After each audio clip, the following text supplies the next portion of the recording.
Bentar, nggak nyaman ya.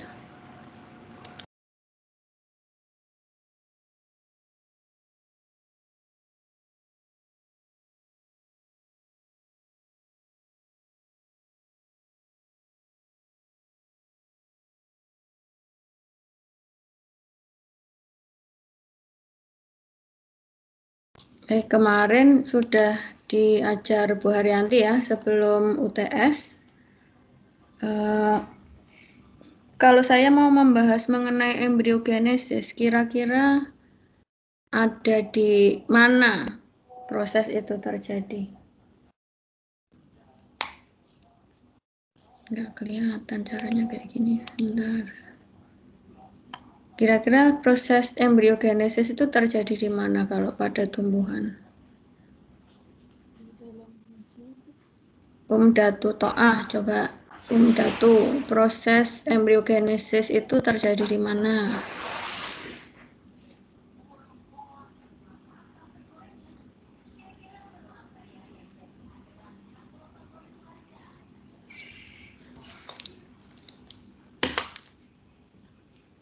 Atau Ulul Khairiyah? Terjadi di dalam biji, Bu. Di dalam biji. Masa di dalam biji? Ya benar, nantinya itu jadi biji, tapi kan itu duluan biji atau duluan proses embriogenesis? Di ovarium. Di ovarium. Ovarium berada di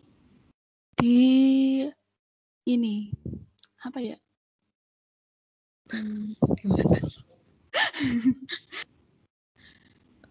ovarium manusia sih gampang. Ovarium tanaman ada di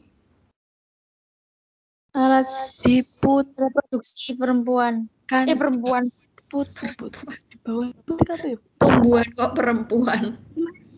Alat reproduksi betina, Bu. Iya, Maksudnya. mana itu alat reproduksi betina itu apa? Putik, Bu. Putik. Ya, putik ada di bunga. Ya udah, sudah bisa membayangkan ya. Ini Iya, yang akan saya terangkan itu terjadi di mana?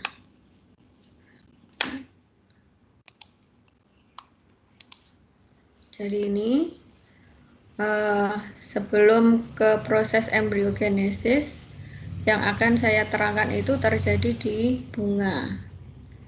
Di bunga seperti yang kemarin mungkin Bu Har sudah menjelaskan ya, ada bagian petal, sepal. Ini mata kuliah morfologi tumbuhan ya.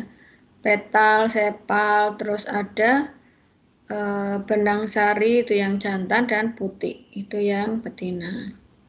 Proses embriogenesis itu terfokus di putik.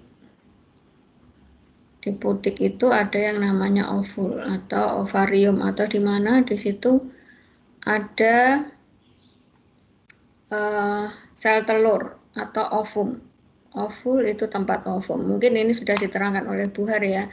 Cuman saya akan memberi gambaran lagi biar lebih terbuka lagi pikirannya. Jadi di ovum ini kemarin Bu Har banyak menerangkan mengenai ini ya, pembentukan ovum atau bagaimana ovum itu terjadi. Nah, yang akan saya terangkan saat ini ini proses setelah terjadi double fertilisasi. Mungkin Bu Har juga sudah menerangkan mengenai double fertilisasi yang ada di tumbuhan. Coba saya. Double fertilisasi itu nih sel rina. Coba apa itu? Peristiwa apa? Double fertilization atau fertilisasi ganda. Ini ada gambarnya. Ada nggak sel rina? Ini ada gambarnya nih.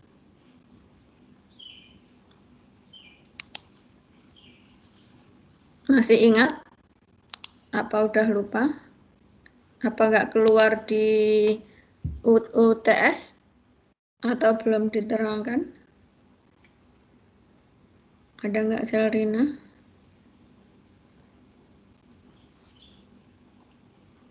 Atau Sekar Ayu Wulandari?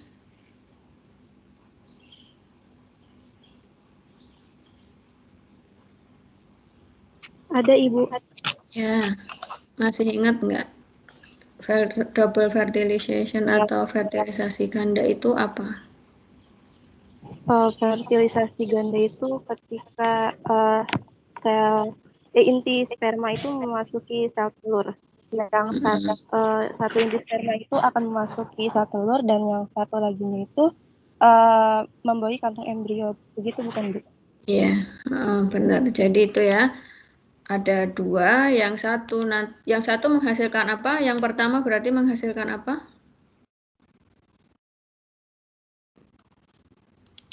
Kok lupa saya tadi namanya. Sekar Ayu. Yang pertama tadi menghasilkan apa? Fertilisasi yang pertama.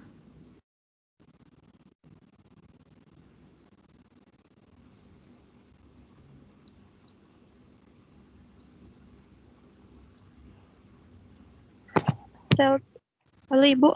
Ya, yang pertama menghasilkan apa? Ya. Yang kedua menghasilkan apa? Menghasilkan zigot dan endosperma, bukan, Bu? Endosperm. Ya, jadi itu yang akan saya terangkan hari ini. Jadi fertilisasi yang pertama itu menghasilkan zigot, fertilisasi yang kedua itu menghasilkan endosperm. Lah embryogenesis itu diawali dari zigot. Ya, jadi mungkin Anda semakin paham ya. Jadi dari hasil double fertilisasi ini atau yang tadi pollen grain ini atau serbuk sari atau yang jantan, dia akan membentuk buluh serbuk sari atau tabung polen. Kemudian tabung polen ini akan memasuki daerah ovul atau ovari. Nah, di daerah ovari ini nanti akan dari fertilisasi pertama akan terbentuk zigot dan dari fertilisasi kedua akan terbentuk endosperm. Nah, proses embryogenesis ini bermula dari zigot. Oke. Nah, ini embryogenesis itu adalah genesis itu proses ya. Embrio itu embrio. Jadi embryogenesis itu adalah proses pembentukan embrio. Embrio itu apa? Saya balik ya. Embrio itu adalah ini yang disebut embrio ya. Atau ini zigot yang nantinya dia akan membelah untuk membentuk embrio. Jadi embrio itu adalah bagian yang mengawali organisasi tumbuhan. Jadi embrio itu adalah suatu bagian yang nantinya dia akan mengawali terbentuknya suatu tumbuhan utuh. Strukturnya terdiri dari apa? Jadi ini contoh embrio fase awal, ini contoh embrio fase akhir. Jadi ada beberapa fase embrio. Yang nantinya, yang strukturnya itu terdiri dari jaringan meristematis. Ini yang meristematis. Ada berapa jaringan meristematis di tumbuhan?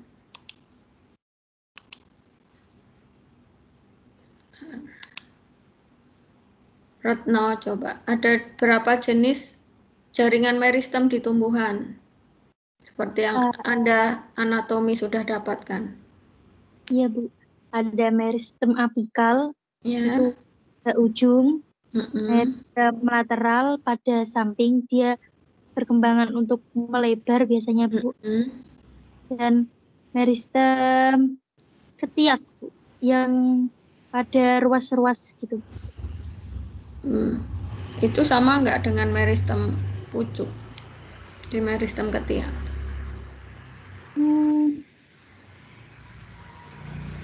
Ada satu lagi yang Anda tinggalkan. Kalau nggak ada meristem itu, nggak utuh tumbuhan itu. Apa?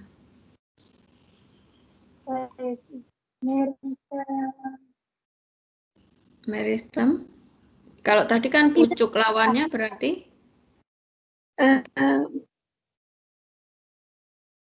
Lawannya pucuk berarti apa? Lawannya pucuk. Apa ya, Bu? Puasa-puasa suruh mikir ya. Lawannya pucuk itu loh, pucuk. Yang satunya pucuk itu apa? Kalau pucuk ada di atas, yang satunya ada di bawah. Apa? Ujung. Ah, sama saja. Ujung, Akar. Hah? Meristem ujung akar, Bu. Ujung akar. Jadi ada shoot apical meristem yang nantinya dia itu. Jadi di embrio ini ada yang namanya shoot apical meristem atau meristem yang nantinya akan membentuk shoot atau pucuk. Ini bisa berada di pucuk, bisa berada di ketiak daun, dan meristem akar atau root apical meristem atau RAM. Root apical meristem atau shoot apical meristem. Root apical meristem ini yang akan menjadi akar. Jadi ini merupakan asal mula jaringan yang ada di tumbuhan dewasa. Semuanya itu ada di embrio. Jadi terdiri dari jaringan meristem, shoot apical meristem dan root apical meristem yang nantinya dia akan berdiferensiasi atau mengalami proses. Yang ada siasi itu kan proses. Mengalami proses menjadi berbeda, different. Berbeda baik fungsi maupun bentuknya. Yaitu dia akan membentuk protoderm. Protoderm ini di bagian luar. Protoderm itu akan menjadi apa?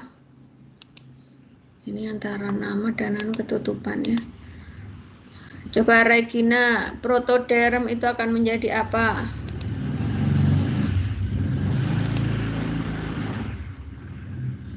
Regina? Karena bagian terluar tadi. Dia bagian terluar. Biasanya dia yang bagian terluar itu jaringan apa?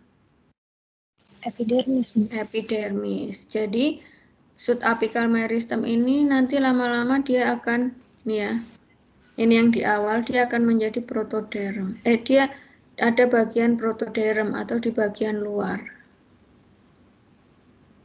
Di bagian luar, ini atau yang kita lihat ini ada zigot. Dan kemudian dia akan membentuk embrio. Di bagian paling luar itu protoderm. Di bagian tengah itu ada ground meristem. Protoderm itu ya akan menjadi epidermis ya. Ground meristem itu di bagian tengah di dalam protoderm.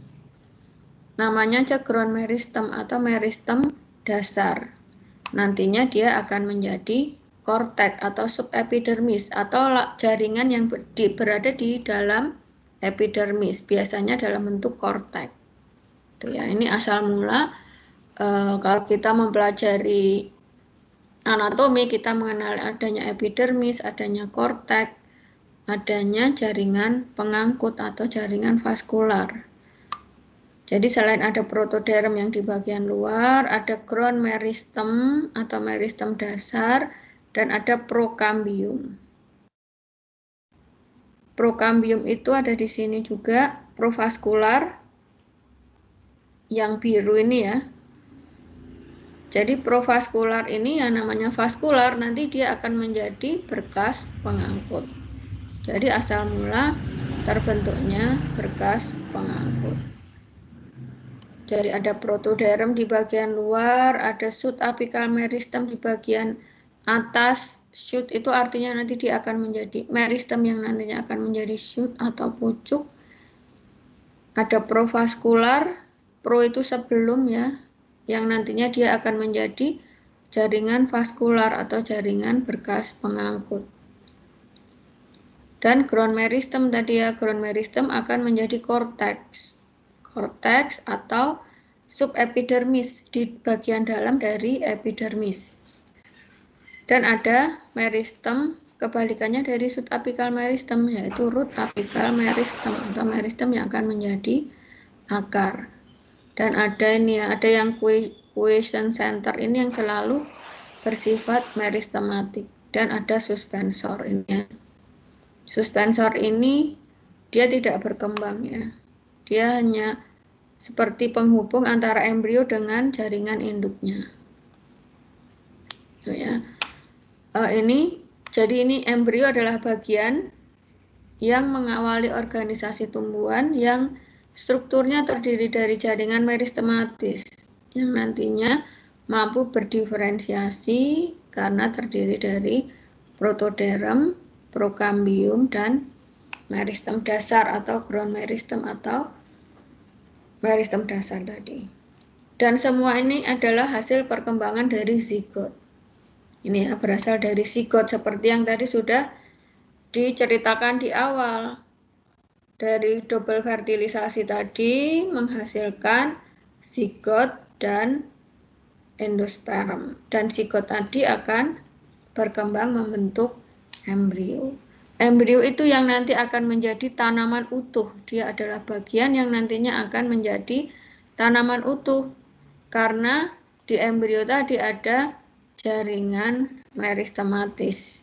Jaringan meristematis yang nanti akan berdiferensiasi atau menjadi berbeda bentuk dan fungsinya menjadi protoderm atau yang bagian paling luar yang nantinya akan menjadi epidermis, atau jaringan yang di dalamnya yaitu ground meristem atau meristem dasar yang nantinya dia akan menjadi korteks atau bagi jaringan subepidermis dan berkas pengangkut atau provaskular atau prokambium. Itu ya. Ini tadi yang double fertilisasi.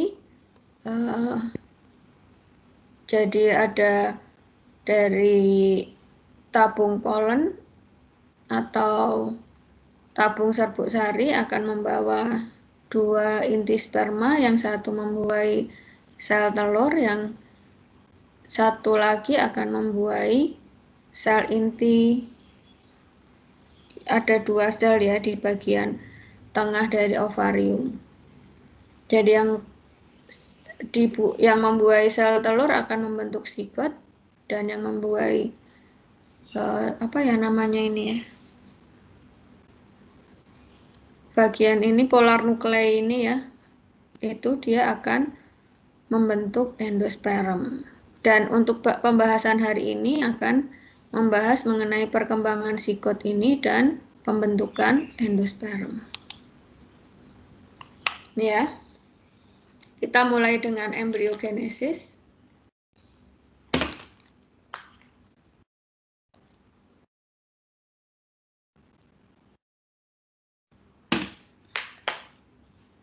Jadi ini adalah bermula dari zigot ya. Jadi Anda udah paham zigot itu apa dan hasil dari perkembangan apa. Jadi ini ada zigot. Yang pertama, zigot ini akan membelah secara asimetris atau mengalami pembelahan asimetris. Ini ya, pembelahan asimetris artinya menjadi 2 bagian yang tidak sama besar. Dia akan menjadi bagian T dan B. T itu apa? Sambil Anda melihat slide ini. T itu. Putri Rizkyani, coba T itu apa? T itu apa? B apa? Coba dilihat bagian-bagiannya. Putri. Halo Ibu. Ya, T itu apa? T itu terminal sel dan B itu basal sel Ibu. Ya, jadi yang bagian atas itu akan menjadi sel bagian terminal atau bagian ujung, dan yang bagian bawah itu bagian basal. Jadi dari satu sel dia akan menjadi 2 sel. Dan ada polarity embrio atau apa ya, polaritas bentuk 2 polar. Jadi hanya yang di bagian T ini nanti yang akan membelah menjadi embrio yang sesungguhnya atau embrio proper, EP ini ya. EP ini embrio proper atau embrio yang sesungguhnya. Karena yang di bagian bawah atau BC ini dia akan menjadi suspensor seperti tadi ya, BC itu suspensor basal sel. Jadi suspensor ini akan menjadi bagian yang menghubungkan antara embrio yang sebenarnya dengan ini ya, suspensor ini dia yang menghubungkan embrio yang sebenarnya dengan jaringan induknya. Jadi EP ini embrio proper. Jadi yang terminal sel ini akan membelah lagi, kemudian akan menjadi 2 atau 4 sel embrio proper, terus menjadi 8 sel. Jadi fokusnya ke bagian atasnya. Kemudian menjadi 16 sel. Ya, di 16 sel inilah mulai terbentuk adanya protoderm. Jadi PD ini protoderm tadi ya. Jadi di bagian luar mulai terbentuk protoderm. U itu upper. Jadi bagian upper dan L itu bagian lower. HS itu hipofisis. Jadi hipofisis ini nanti menjadi bagian dari suspensor. Kemudian dari zigot 2 sel, 2 atau 4 sel, 8 sel, 16 sel kemudian akan menjadi embrio globuler. Globuler itu artinya bulat ya.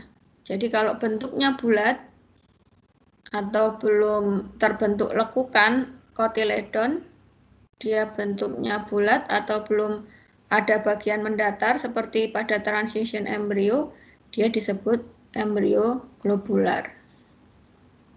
Di embrio globular ini mulai terbentuk GM. Ayo, GM ini apa? Sambil ngetes Anda ngantuk enggak ya? Putri Eka Ramadhani. GM apa Putri? Ini panggilannya ada 2 Putri ya. Putri Eka. GM itu apa? GM itu ground meristem, Bu. Nah, tadi ground meristem nantinya akan menjadi apa? Di anatomi diingat-ingat.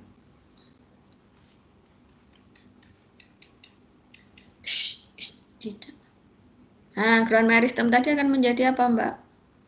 Putri Eka. Akan menjadi? Jadi embrio, Bu. Ini loh, ground meristem ini tadi. Nih, ground meristem akan menjadi? Ground meristem akan menjadi langsung pit atau vaskular. Ini yang L2, ground meristem itu yang tengah, yang dalam akan menjadi? Oh, akan jadi subepidermis sama korteks. Nah, itu ya. Jadi, tadi kan saya sudah menjelaskan yang pada 16 sel sudah terbentuk protoderm yang nantinya dia akan menjadi epidermis.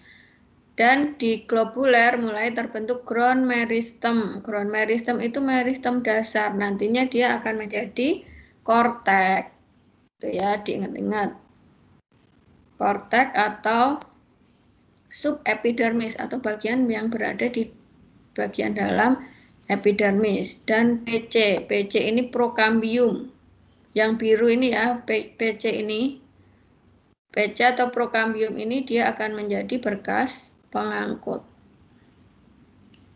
Kemudian setelah bentuk globuler, globuler tadi artinya dia bulat, kemudian akan transisi. Jadi sebelum nantinya dia akan menjadi embrio bentuk heart, heart itu artinya sudah terbentuk kotiledon. Nih ya, kotiledon ini C.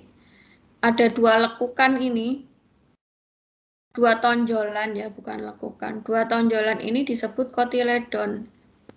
Sebelum menjadi kotiledon, 2 bentuk kotiledon menjadi transisi dulu. Embrio transisi. Kemudian ini akan terbentuk kotiledon pada fase heart. Ya, jadi ciri dari fase heart itu adalah adanya terbentuknya kotiledon atau 2 tonjolan di embrio ini. Tadi yang biru tadi bagian apa? biar perhatian penuh. Ini kelihatan nggak nganunya tadi PPT-nya? Kelihatan. Kelihatan ya? Oh ya udah. Kalau terjadi apa-apa dari PPT bilang ya, nanti saya ngomong Anda nggak ngerti. Priscilla Cita, coba yang bagian biru tadi apa? Yang biru ini.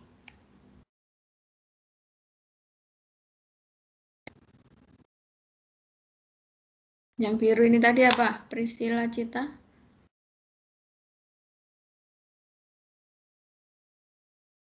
Ibu maaf, kursornya kena di saya nggak kelihatan. Ini loh biru. Ini kelihatan nggak sekarang? Oh, Gerak-gerak. oh iya Bu. Itu Nah, prokambium. prokambium nantinya akan menjadi apa tadi? Nih, akan menjadi apa prokambium tadi? Apa tadi Mbak Priscilla Cita? Vaskuler. Pit vaskuler. Akan menjadi apa? Bentar Bu. Suaranya melemah. Oh ini kurang kedengeran ya Bu? Udah enggak dengar kok, dengar. Phloem phloem. Apa? Ini loh. Pit dan vaskulatur. Vaskulatur itu apa? Pit itu apa? Pit itu empulur. Empulur itu di bagian paling tengah dari suatu jaringan. Kalau vaskular, apa tadi vaskular? Xilem dan phloem ya Bu? Tunggu. Nih, vaskular tadi apa?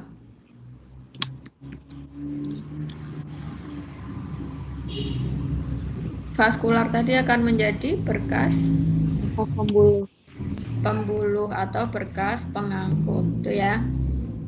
Ini awal mula dari terbentuknya jaringan-jaringan. Ini ya 3 jaringan dasar, jaringan dermal, jaringan ground atau jaringan dasar, dan jaringan vaskular. Jadi ada yang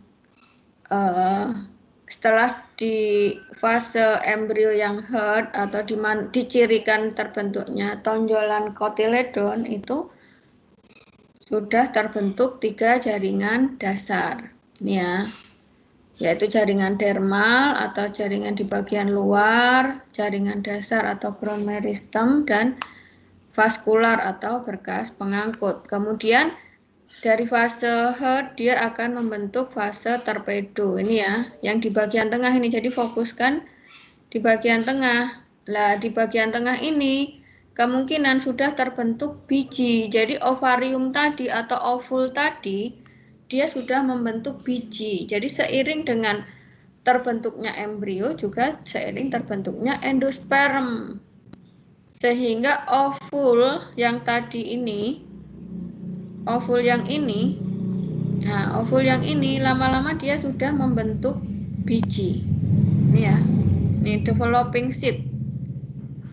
Jadi seiring embrio terbentuk, endosperm terbentuk, juga akan terbentuk biji di sini, akan terbentuk biji seperti ini. Tuh ya. Jadi ini yang fase torpedo kotiledonnya sudah semakin meninggi. Jadi C itu kotiledon, A itu aksis, ini ya, A aksis, dan ini S ini suspensor tadi ya, suspensor tadi yang dari basal sel, kemudian dia akan membelah ya, membelah tapi hanya membelah saja, tidak terbentuk, tidak terjadi perubahan jaringan-jaringan di situ sehingga menjadi suspensor seperti ini. Suspensor tadi melekat pada endosperm dan menyalurkan nutrisi ke embrio. CE ini CE mana CE? Kalasal N. Jadi ini bagian kalasal. Lawan dari kalasal itu adalah MPE. MPE ini mikropilar. Jadi kalasal N itu ini ujung kalasal, ini ujung mikropilar. Pada saat Anda mempelajari morfologi biji, Anda juga mempelajari mengenai mikropilar. Mikropilar itu biasanya kalau di biji kacang-kacangan itu ya, itu seperti kayak ada bekasnya gitu. Dia tempat menempelnya funikulus atau tempat menempelnya jaringan yang menghubungkan biji dengan kulit biji. Jadi ini mikropilar. Mikropilar ini tempat masuknya, ini ya tadi, nih tempat masuknya buluh serbuk sari. Jadi tempat masuknya buluh serbuk sari atau tabung polen itu namanya bagian mikropilar. Lawannya adalah bagian kalasal. Paham ya? Dengan yang saya maksud? Paham. Ya. Jadi itu bagian kalasal dan bagian mikropilar. Membedakannya itu. Bagian mikropilar ya tempat masuknya buluh serbuk sari atau tabung polen sehingga membuahi ovul atau ovum atau sel telur. Terus SC itu seed coat. Seed coat itu kulit biji, jadi kulit biji, dan EN ini endosperm. Jadi seiring terbentuknya embrio juga terbentuk endosperm dan terbentuk biji. Ini kalau tadi mulai terbentuk tonjolan atau kotiledon itu fase heart, kemudian kotiledon yang mulai meninggi itu namanya fase embrio torpedo, dan semakin memanjang kotiledonnya itu fase embrio walking stick. Ya.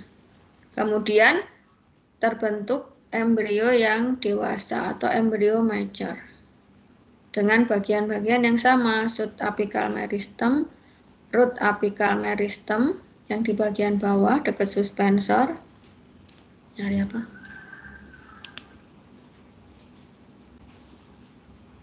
Kemudian yang biru tadi jaringan vaskular ya, yang dari prokambium tadi.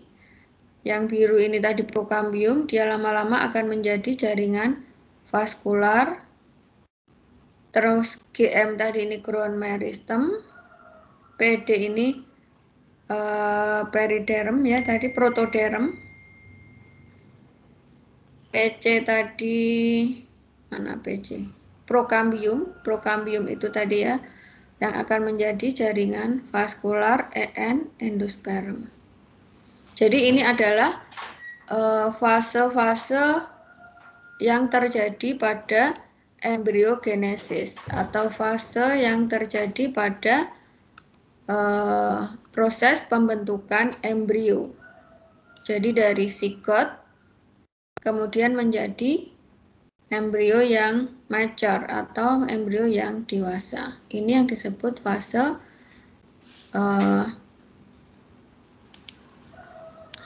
pembentukan embrio. Sebenarnya saya itu mau ngasih nama, tapi sebentar ya. Karena sering dari Anda saya pernah mengeluarkan ini jadi UAS. Soalnya ceritakan fase-fase pembentukan embrio, dan ternyata ada beberapa dari Anda yang tidak tahu bahwa fase pembentukan embrio itu yang ini. Fase embryogenesis. Ada yang ditanyakan sebelum saya lanjutkan?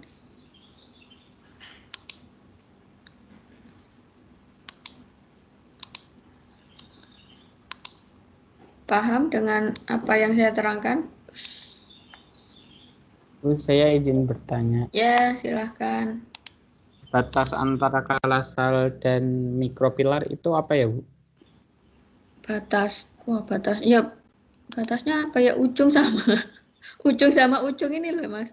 Jadi sebentar ya, cirinya itu ya di bagian di mana dia masuk itu bagian si buluh serbuk sari itu masuk itu bagian mikropilar, dan di yang berlawanan itu bagian kalasal. Kalau batasnya ya di bagian ini, di bagian ujung batasnya nggak ada, Mas. Nggak bisa diketahui batasnya. Jadi cirinya kalau di dalam biji kacang-kacangan itu apa ya itu namanya ya?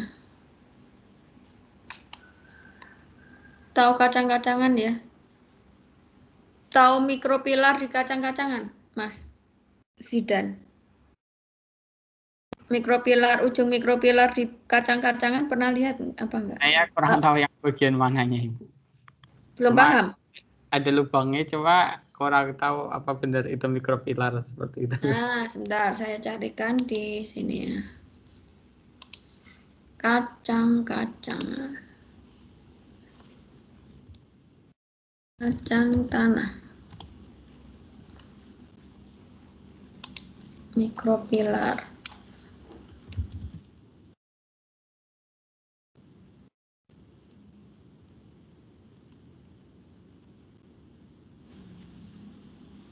Kacang tanah itu bahasa Latinnya apa ya?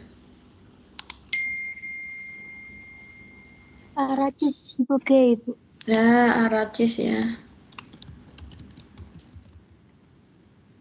Pintar ya. Ingatannya tajam. Nah, jadi kalau nggak ada juga di sini. Arat. Bentar. Ya Allah, salah.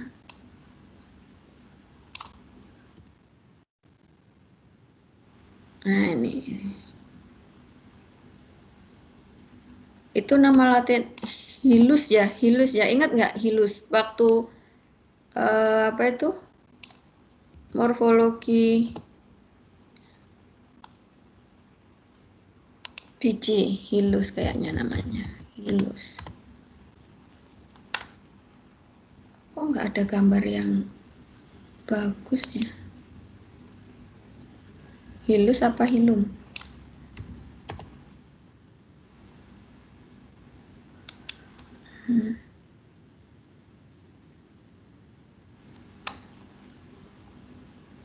Kalau apa? Kacang merah nggak tahu ya. Kacang merah. Nah, ini.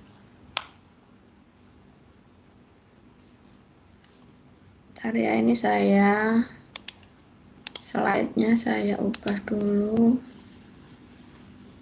ke sini.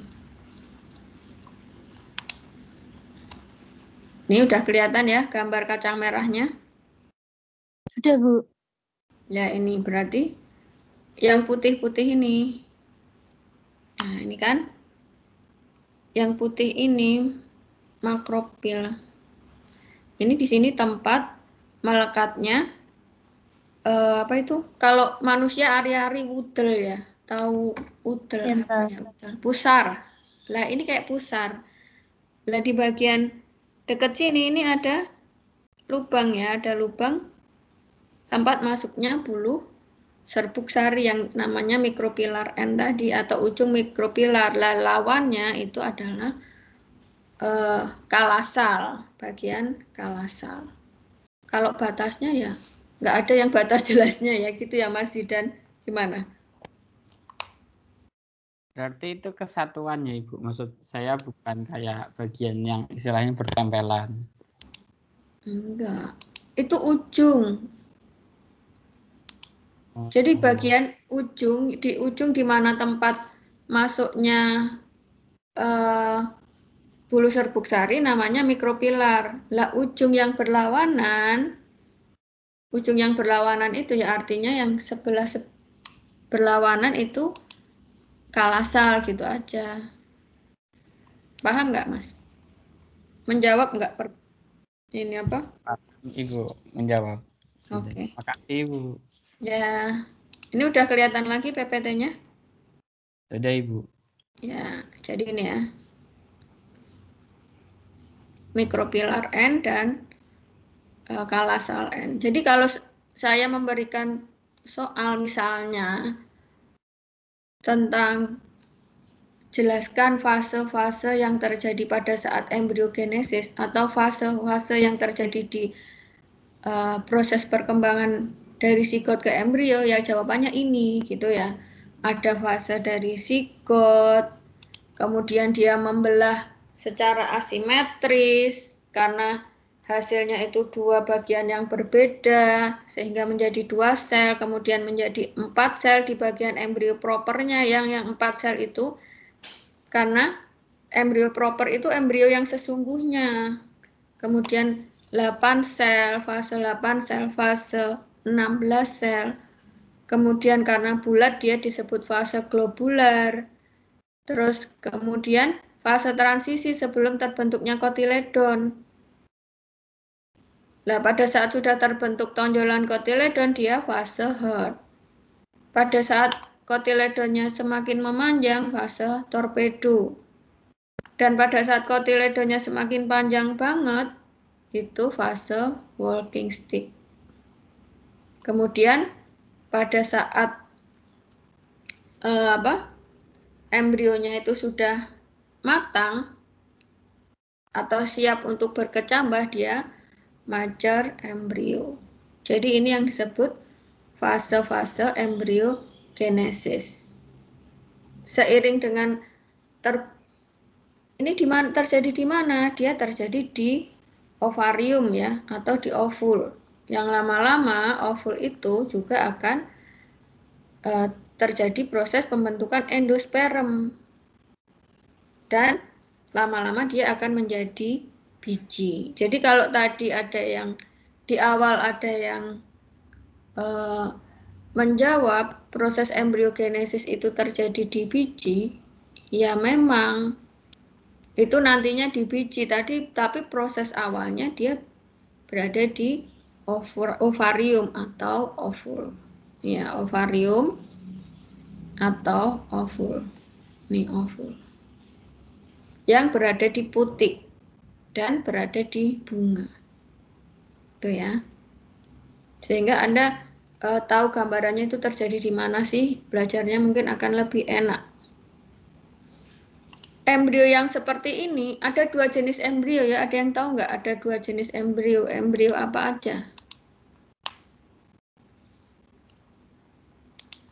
Jadi di tumbuhan itu ada 2 jenis embrio. Naila Rizkia, coba. Embrio apa aja? Sudah tahu belum? Halo, Bu. Ya, silahkan.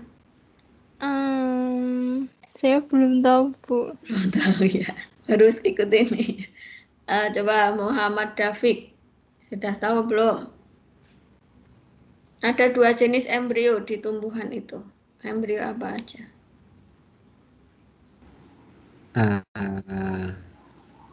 Halo, Bu. Ya, silahkan. Embrio apa? Udah tahu belum? Kalau Embrio yang ini tadi embrio apa? Coba cluenya. Ini kan salah satu embrio yang saya maksudkan, namanya embrio apa? apa ya, Bu? Saya juga belum tahu. Dia tadi berasal dari apa? Embrio yang ini tadi berasal dari apa? Ini tadi, panah saya ini.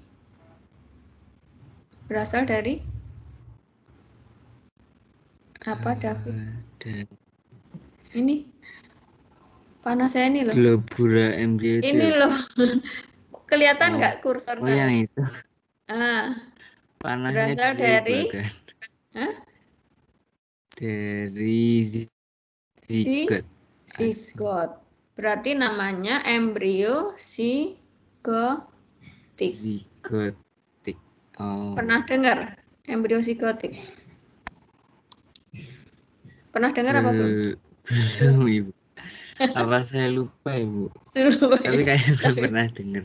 Belum pernah dengar. Lah, ini namanya embrio zigotik. Jadi embrio yang terbentuk dari zigot itu disebut embrio zigotik. Coba saya tambahkan di sini ya. Embrio zigotik. Jadi diingat-ingat. Kalau ada yang tanya, ada 2 jenis embrio. Kenapa saya tanyakan ini? Karena di tingkat akhir itu saya selalu menanyakan dan jawabannya itu tidak bisa. Nah, ini disebut embrio psikotik karena mana tas save-nya ini? Salah. Dia disebut embrio psikotik karena dia berasal dari zigot. Oh, ini. Masih kelihatan ya PPT-nya? Masih, Bu. Ya, berarti kalau ada embrio psikotik lawannya tahu nggak apa? Yang akan diterangkan pada pertemuan selanjutnya. Ada yang tahu? Apa belum melihat nantinya akan diajarin apa? Ibu, Lawannya izin menjawab, psikotik. Bu. Hah? Izin menjawab, Bu. Ya, silahkan. Setahu saya lawannya embrio zigotik itu embrio somatik, Bu. Iya, embrio somatik. Bedanya apa berarti? Udah tahu belum? Kalau ini tadi berasal dari zigot, berarti kalau somatik berasal dari? Berasal dari embrio bukan, Bu? Mas. Kayaknya saya salah, Bu. Maaf, Bu. Benar, salah, benar. Bu. Somatik udah benar. Namanya soma. Soma itu apa? Tahu nggak? Soma itu apa? Sel soma. Pernah dengar soma? Bu, sel tubuh. Pernah dengar? Sel tubuh, Ibu. Sel tubuh. Sel soma, sel tubuh atau sel yang bukan hasil fertilisasi sel telur dan sel sperma. Jadi kalau ini tadi embrio zigotik, karena dia berasal dari zigot, dan zigot itu hasil fertilisasi sel sperma dan sel telur. Itu embrio yang dihasilkan namanya embrio zigotik. Lawannya itu adalah embrio yang berasal dari sel soma.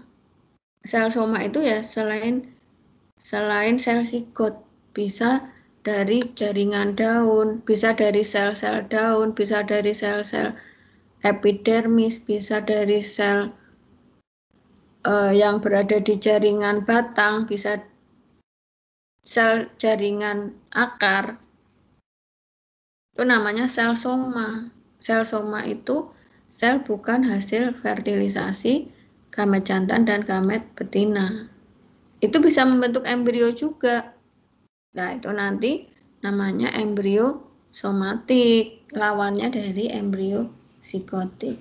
Nanti akan dibahas di pertemuan selanjutnya. Jadi kalau ada pertanyaan, ada 2 jenis embrio di tumbuhan, yaitu salah satunya yang diterangkan kali ini, yaitu embrio psikotik yang berasal dari zigot atau berasal dari hasil fertilisasi sel jantan dan sel betina. Gitu ya, paham ya? Paham dengan yang saya jelaskan? Paham, Ibu. Oke. Paham, Ibu. Ini kok fotonya Putri Rizkyani itu lucu banget ya. Jadi salah fokus.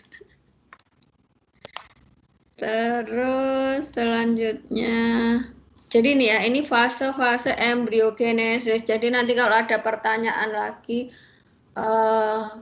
misalnya sebutkan fase-fase yang terjadi di proses embriogenesis atau fase-fase pembentukan embrio ya ini ya.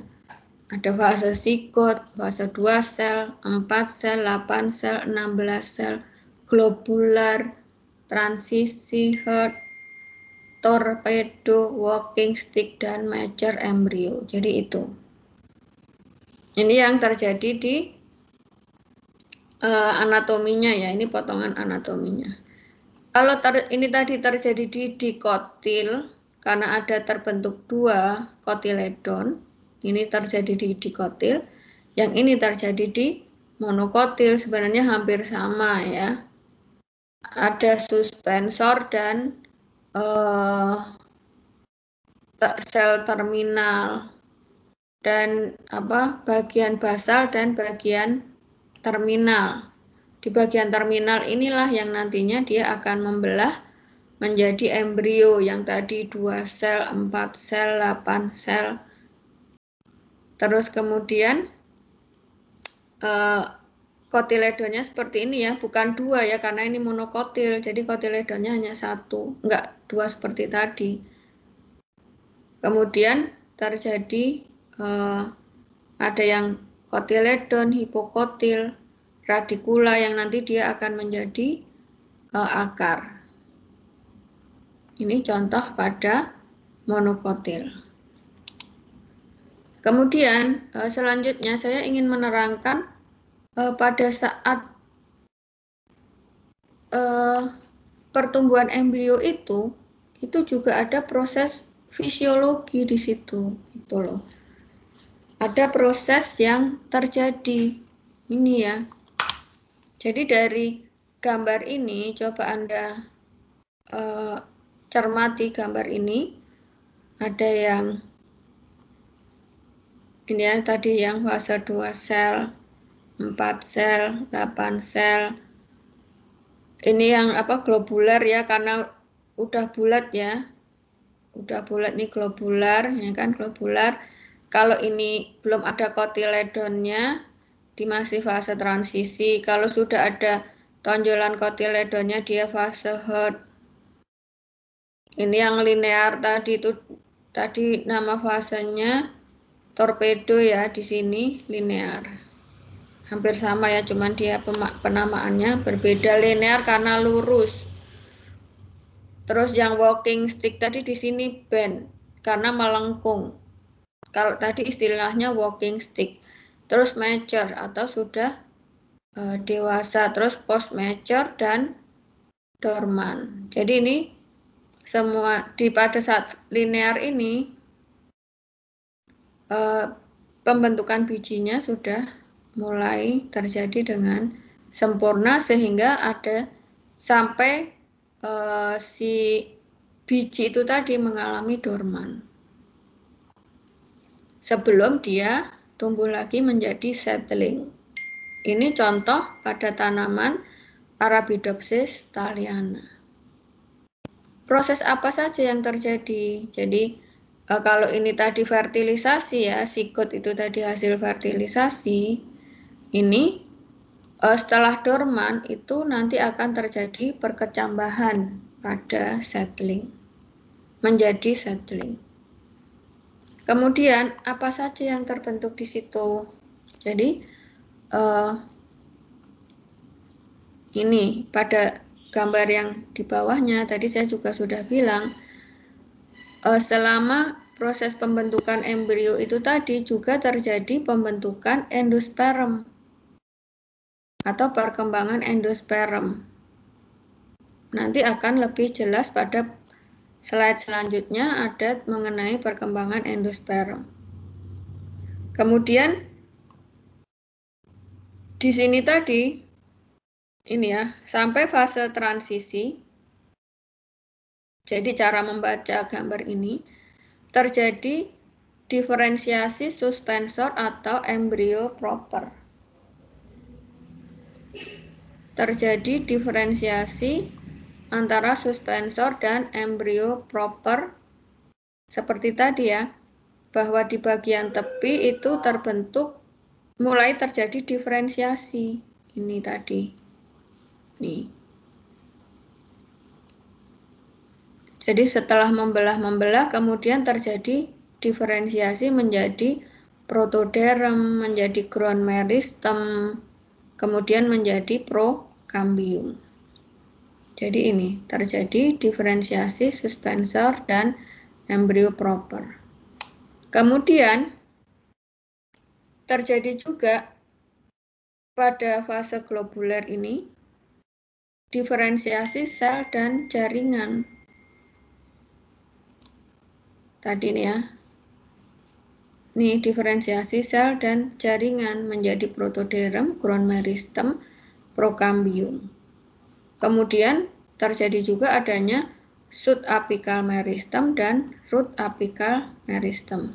Ini ya, ada sud atau root meristem spesifikasi. Jadi ini setelah di fase Hurd pasti ya, di fase Hurd ini sudah terbentuk kotiledon, dia ada spesifikasi dari sud dan root meristem. Kemudian terbentuk kotiledon ya, ini di sini sudah terbentuk kotiledon and axis development. Jadi sudah berkembang kotiledon dan aksis tadi ya. Ini aksis itu ini. Nih, udah adanya aksis. Aksis itu bagian aksis. Ini ya. Ada yang kotiledon, ada yang aksis. Aksis itu bagian tanaman yang seutuhnya. Ada yang kotiledon, ada yang aksis. Itu mulai terbentuk pada fase setelah adanya kotiledon ini. Setelah adanya kotiledon, di situ sudah terbentuk juga sud dan root meristem. Jadi kotiledon and axis development itu terjadi pada fase Hurd sampai post mature. Kemudian mulai terjadi pengumpulan storage reserve. Jadi endosperm ya, storage itu penyimpanan bahan makanan atau cadangan makanan, akumulasi cadangan makanan itu mulai terjadi pada saat fase linear atau fase linear tadi fase torpedo. Ini ya, jadi di fase torpedo mulai terbentuk endosperm, di mana endosperm itu merupakan cadangan makanan. Cadangan makanan sampai post mature itu mulai terbentuk. Nah, fase dorman ini dia mulai menggunakan cadangan makanannya. Kalau pembelahan sel itu terjadi, jadi mulai dari tadi ya ada fase 2 sel, 4 sel, artinya di situ terjadi pembelahan sel. Sampai fase walking stick tadi ya, itu masih terjadi pembelahan sel. Kemudian untuk mencapai mature bagi embrio yang mature itu terjadi ekspansi sel. Jadi sel yang sudah membelah tadi dia kemudian akan membesar atau cell expansion. Gitu ya. Kemudian di sini juga ada kehilangan air. Jadi dari fase embrio yang dewasa sampai dorman itu air sedikit demi sedikit mulai berkurang, karena jika ada air ini akan terjadi perkecambahan gitu ya, karena sehingga pada proses setelah embrio itu matang mulai terjadi kehilangan air agar biji itu dorman. Karena jika air itu cukup atau cukup tersedia air, maka akan mengalami perkecambahan. Gitu ya. Kemudian ini udah fase settling, mulai perkecambahan, mulai mobilisasi cadangan makanan atau penggunaan cadangan makanan untuk proses perkecambahan. Dan di sini terjadi pembelahan sel dan ekspansi sel lagi atau pembesaran sel. Jadi itu yang terjadi pada saat perkembangan embrio. Ada yang ditanyakan? Paham ya dengan apa yang saya terangkan? Sejauh ini paham Ibu. Oke, saya lanjutkan. Jadi ini ada tipe perkembangan embrio. Jadi ada onagrat, asterat, solanat, xenopodiat, karyopilat, piperat. Jadi ini kalau tadi bagian embrio proper itu di atas, pada gambar ini kebalikannya ya. Jadi ini sel basal itu justru yang kuning. Jadi ubah ya pikiran Anda bahwa yang kuning ini sel basal, padahal tadi basal itu di bawah ya, ternyata ini di atas. Dan yang hijau ini sel apikal. Jadi kalau pada onagrat dan asterat ini pembelahan sel apikalnya, ini yang hijau, pembelahan sel apikalnya itu longitudinal, gini. Karena lawannya nanti transversal, ini yang transversal ya. Pada solanat, xenopodiat, dan karyopilat ini transversal. Pembelahan sel apikalnya. Kalau pada onagrat dan asterat itu dia longitudinal. Kemudian, kalau pada onagrat, sel basal tidak berperan pada perkembangan embrio. Jadi sel basal yang kuning ini tidak berperan pada perkembangan embrio. Kalau pada asterat, itu sel apikal dan basal berperan pada perkembangan embrio. Itu bedanya ya. Bedanya kalau pada onagrat itu sel basal tidak berperan, pada asterat sel basalnya berperan. Kalau pada solanat, ini tadi sel apikalnya transversal tadi. Kalau pada solanat, sel basalnya tidak berperan, jadi kayak onagrat ya. Kalau pada xenopodiat, sel apikal dan basal membelah dan berperan pada perkembangan embrio. Jadi kalau peran sel basal dan apikalnya, xenopodiat itu sama dengan asterat. Onagrat sama dengan solanat. Kalau karyopilat, sel basal tidak berperan pada perkembangan embrio. Ini hampir sama ya dengan solanat. Kemudian ini bedanya cuman dia pada tumbuhan tertentu. Ini pada Caryophyllaceae, solanat ini pada Solanum. Kalau piperat, perkembangan sigot pertama kali vertikal. Kalau yang onagrat sampai Caryophylla tadi transversal ya, longitudinal. Transversal ini tadi ya. Jadi kalau onagrat dan Caryophylla, pembelahan sel pertama kali itu transversal. Kalau pada piperat dia vertikal. Itu ya, ini tipe-tipe perkembangan embrio pada tumbuhan dikotil yang sudah saya ringkas sehingga menjadi lebih mudah untuk dipahami. Gitu ya. Paham ya dengan apa yang saya terangkan pada slide ini? Insya Allah, Bu. Paham ya? Iya, Bu. Oke, saya teruskan. Jadi ini tadi mengenai fase-fase perkembangan embrio dan mengenai apa yang terjadi pada saat perkembangan embrio dan tipe perkembangan embrio. Jadi itu mengenai embryogenesis. Selanjutnya adalah mengenai perkembangan endosperm. Jadi tadi ya, seiring berkembangnya embrio itu juga berkembang endosperm.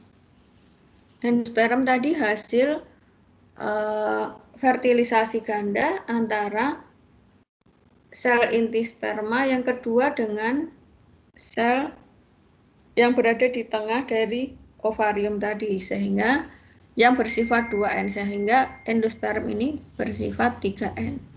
Jadi ini merupakan cadangan makanan. Ini contoh yang paling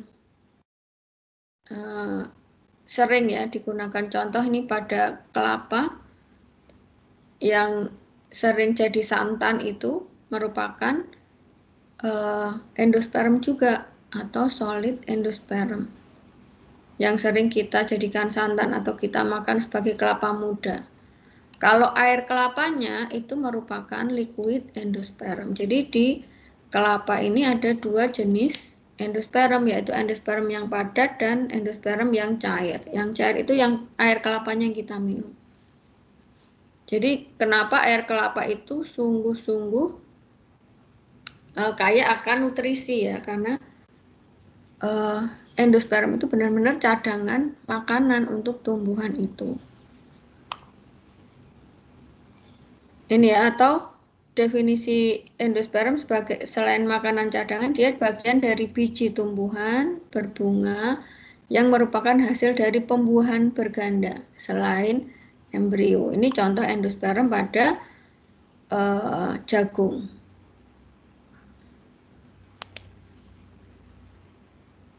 Ini yang double fertilisasi tadi ya. Nanti bisa Anda lihat. Nah, ini tadi mengenai pembelahan gandanya yang bagian sel sperma bagian depan akan membuai zigot, akan membuai sel telur sehingga menjadi zigot yang akan berkembang menjadi embrio zigotik tadi, dan sel sperma yang kedua dia akan membuai sentral sel yang bersifat 2N sehingga dia akan menjadi endosperm atau bersifat 3N. Kemudian endospermnya ini akan mengalami perkembangan sebagai berikut. Panjang banget ya.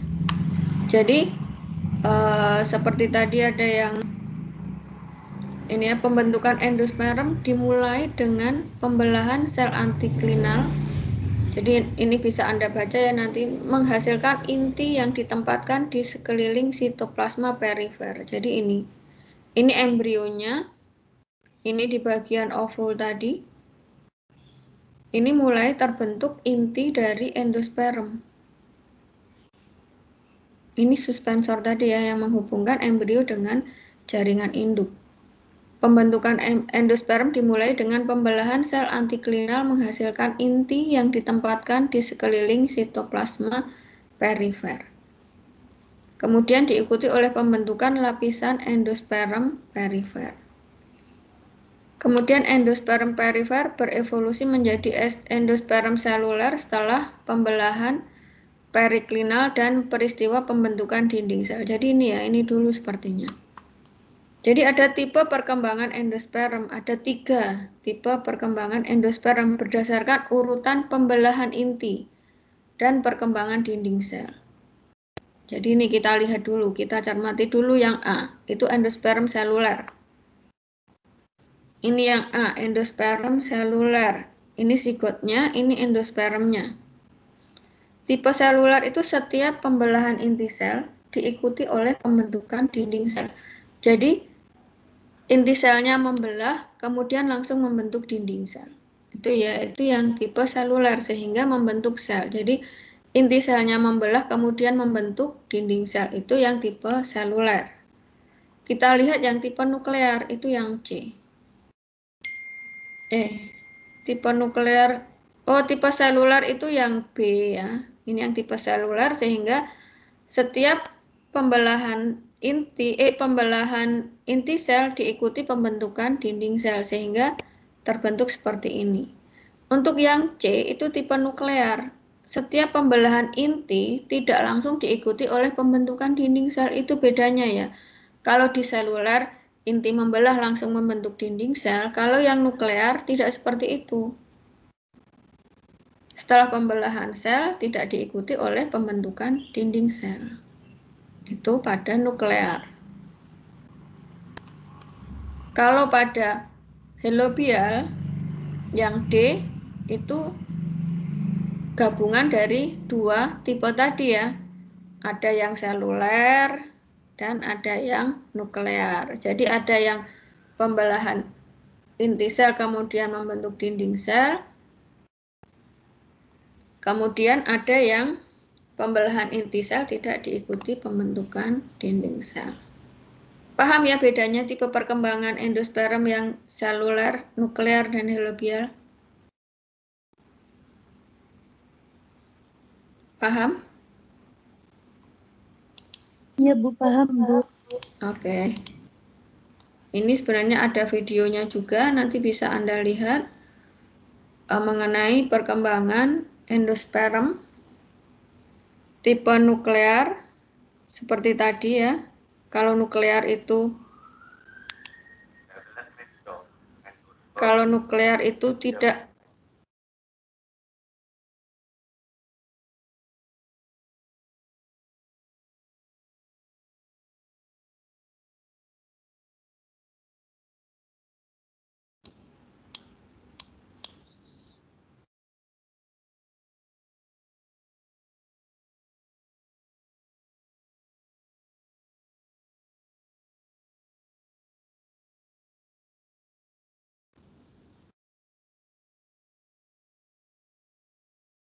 Ini kelihatan gerak nggak videonya? Kelihatan gerak, Bu. Tapi suaranya tidak begitu jelas. Oh ya.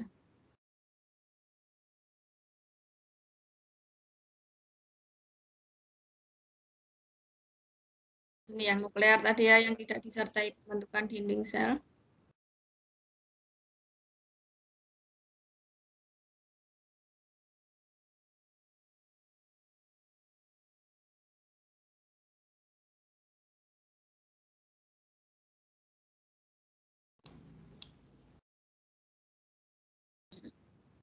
Ini yang tidak, ini yang nuklear, yang tidak diikuti pembelahan dinding sel.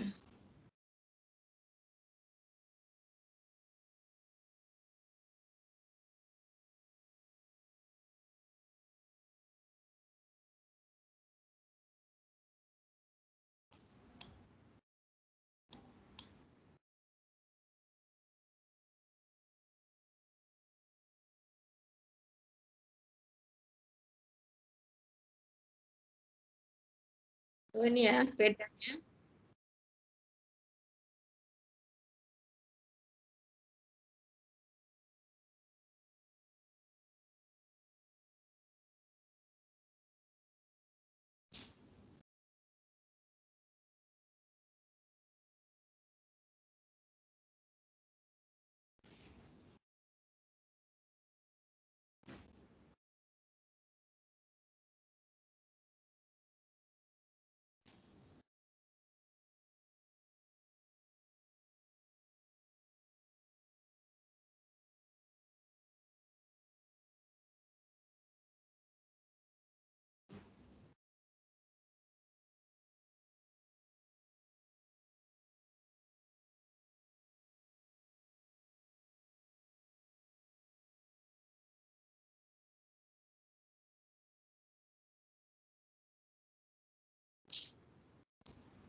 Jadi ini yang gabungan, yang halobial tadi ya. Antara yang seluler dan nuklear.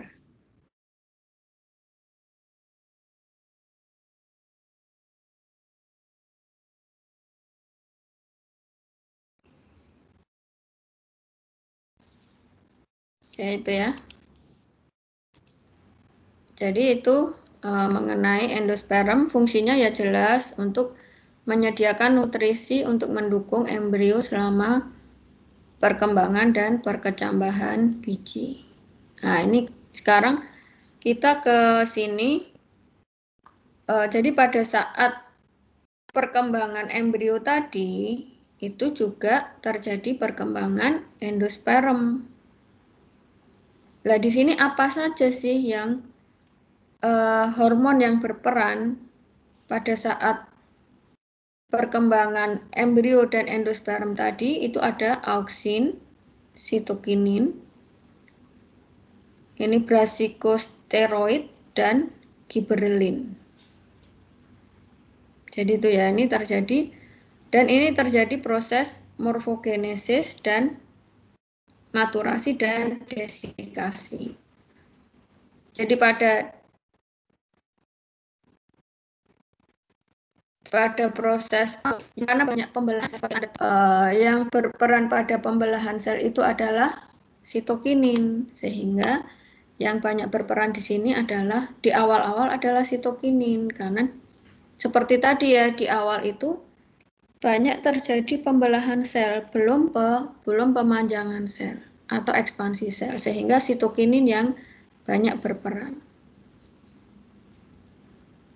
Kebalikannya dengan auksin. Auksin itu berperan pada ekspansi sel atau pemanjangan sel, sehingga dia lebih banyak di akhir proses perkembangan embrio dan endosperm. Kalau yang BR ini, itu tertinggi ditunjukkan pada awal perkembangan benih,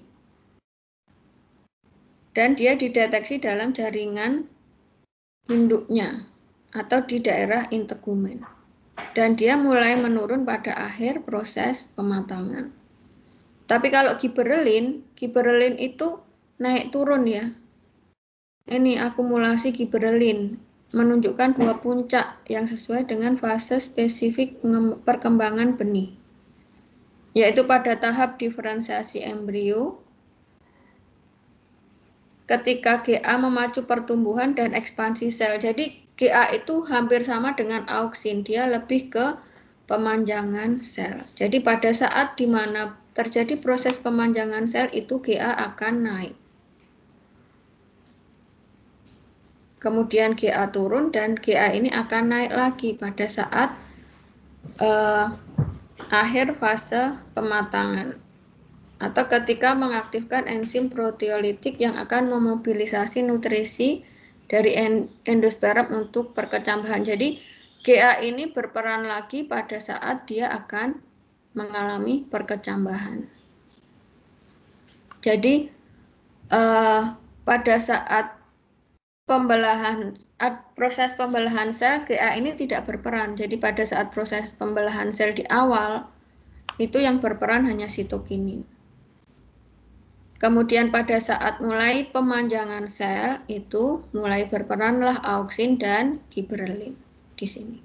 Tapi kemudian giberelin akan turun lagi perannya dan akan naik lagi pada saat akhir perkembangan biji. Dia akan berperan pada proses perkecambahan biji. Gitu ya, ini nanti bisa Anda baca mengenai proses yang terjadi di perkecambahan biji. Ada yang ditanyakan? Jadi itu mengenai apa itu embryogenesis, apa itu embrio, bagaimana fase-fase perkembangan embrio, bagaimana perkembangan endosperm, bagaimana tipe perkembangan embrio dan tipe perkembangan endosperm, dan fungsi embrio dan fungsi endosperm. Ada yang ditanyakan? Paham dengan yang saya terangkan? Paham, Ibu. Paham ya, yang absen juga udah full. Ada yang ditanyakan?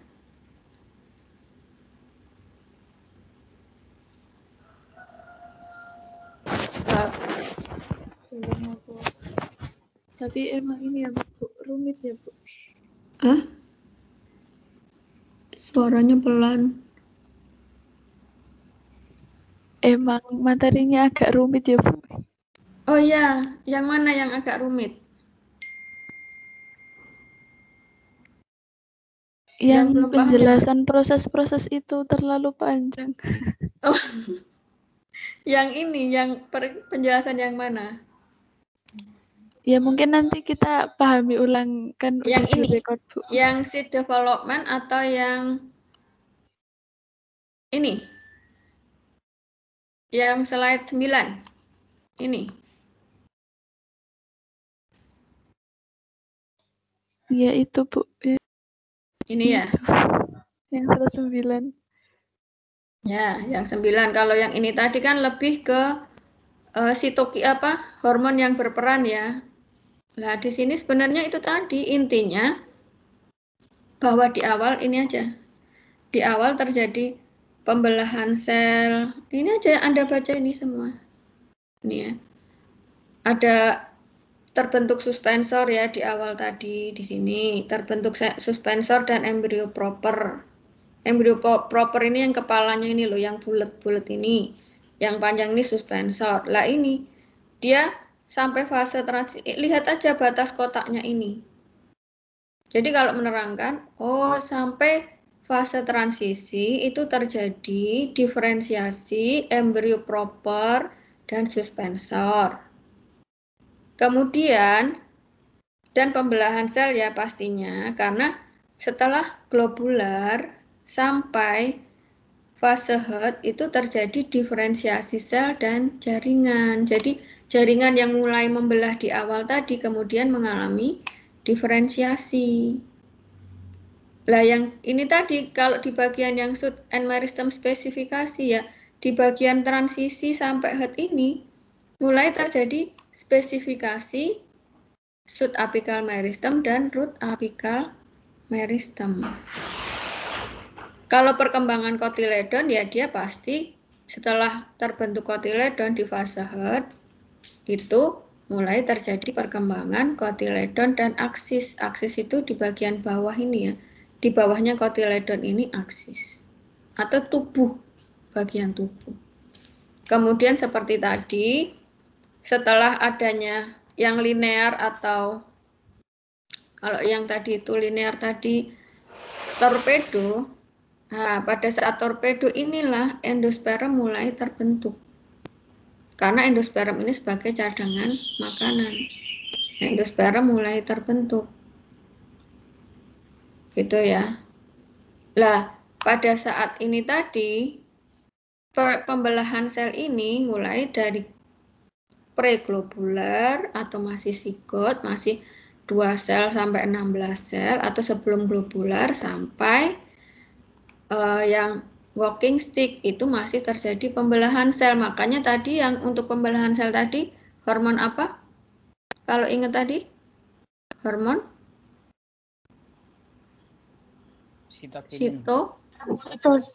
sitokinin. Nah ini hubungannya dengan ini. Hormon sitokinin kan dia berperan di awal karena hormon sitokinin itu untuk pembelahan sel. Dicatat ya, hormon sitokinin untuk pembelahan sel. Makanya dia banyak berperan di awal. Ini cocok dengan gambar ini tadi. Bahwa memang di awal sampai walking stick dia terjadi pembelahan sel. Makanya di sini tadi auksin itu belum banyak berperan sama giberelin.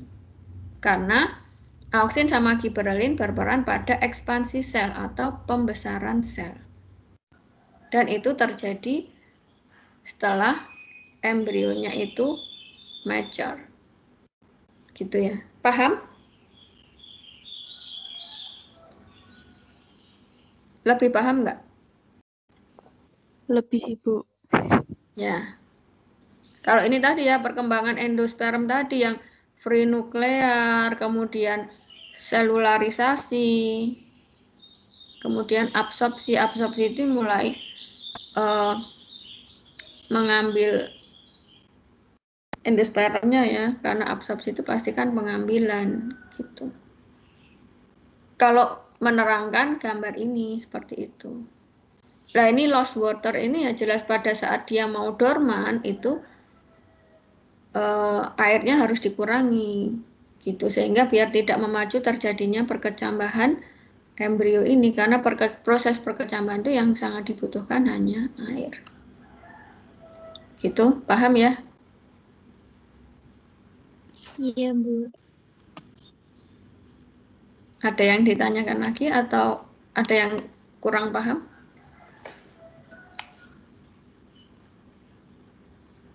Nanti saya share PDF-nya sama videonya. Jadi biar Anda bisa melihat. Ke siapa ya ketuanya?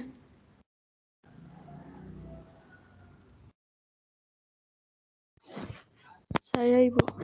Oke, nanti WA saya ya. Nanti saya share video dan PDF-nya. Ada yang ditanyakan lagi?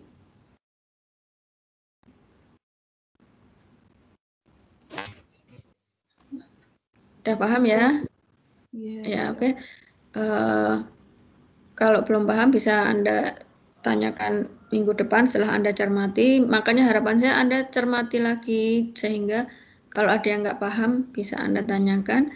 Kalau nggak ada yang ditanyakan, oke saya tutup ya kuliah kali ini. Terima kasih atas perhatiannya, terima kasih atas pertanyaannya dan responnya. Selamat berpuasa ya untuk hari ini. Assalamualaikum warahmatullahi wabarakatuh. Waalaikumsalam warahmatullahi wabarakatuh. Oke.